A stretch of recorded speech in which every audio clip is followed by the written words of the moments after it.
Mission भुलायल।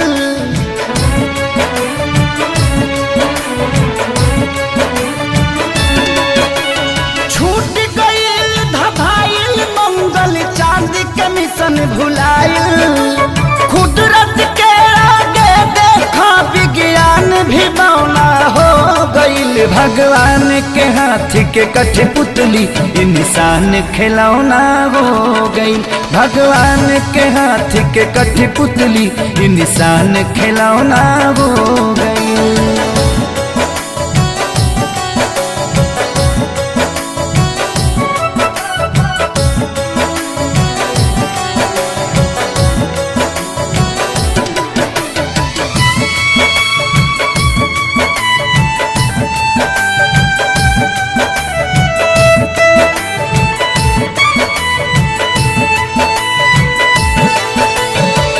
कर धन के ऐठल घर में बैठल बैठल मेट गईल।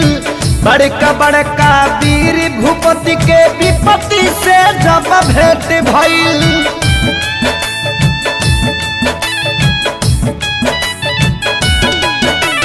सब कर धन के ऐठल घर में बैठल बैठल मेट गईल। बड़का बड़का वीर भूपति के विपत्ति से जब भेंट भइल। त्राजिमाम जगत में भइल जब काम घिनौना हो गईल। भगवान के हाथ के कठपुतली इंसान खिलौना हो गई। भगवान के हाथ के कठपुतली इंसान खिलौना हो गई।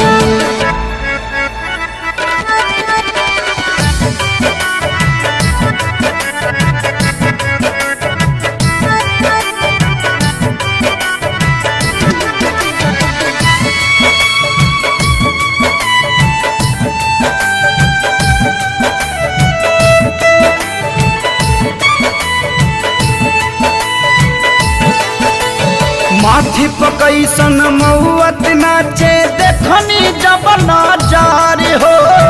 अपनों से मिले जुले में लागता अब डर हो।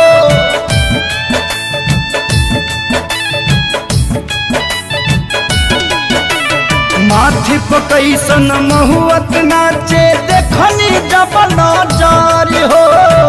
अपनों से मिले जुले में लागता अब डर हो। एको किलो के रह के भी अलगा बिछौना हो गईल। भगवान के हाथ के कठपुतली इंसान खिलौना हो गईल। भगवान के हाथ के कठपुतली इंसान खिलौना हो गईल।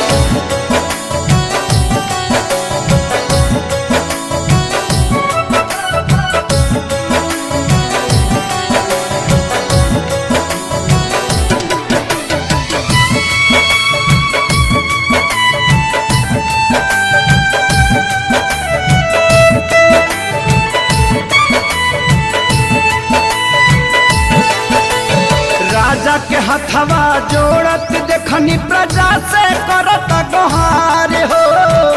इहे देखी जिंदगी के लागल का बाकी मत हमार हो।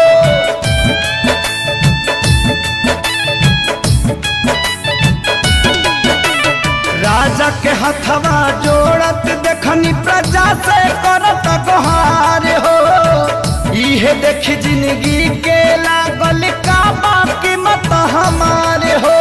हलचल खेसारी धनंजय पभारी एगो किरौना हो गईल। भगवान के हाथ के कठपुतली इंसान खिलौना हो गईल। भगवान के हाथ के कठपुतली इंसान खिलौना हो